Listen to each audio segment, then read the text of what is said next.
اور داہنے ہاتھ والے کیا کہنے ہیں داہنے ہاتھ والوں کے، وہ بے کانٹوں کی بیریوں اور تہ بتہ کیلوں اور لمبے لمبے سایوں اور بہتے پانی کے چشموں اور بہت سے میووں کے باغوں میں ہوں گے جو نہ کبھی ختم ہوں اور نہ ان پر کوئی روک ٹوک ہوگی۔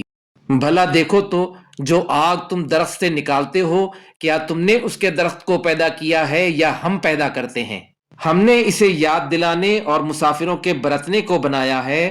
تو اے پیغمبر صلی اللہ علیہ وآلہ وسلم، تم اپنے پروردگار عظیم کے نام کی تسبیح کرو۔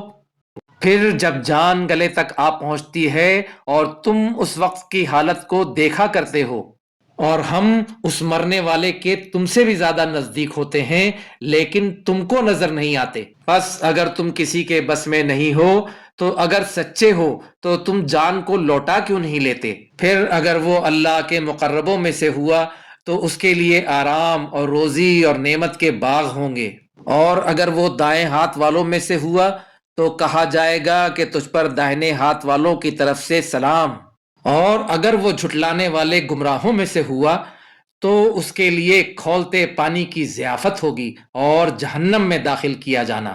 یہ بات واقعی یقینی ہے۔ تو اے نبی صلی اللہ علیہ وآلہ وسلم، تم اپنے پروردگار عظیم کے نام کی تسبیح کرتے رہو۔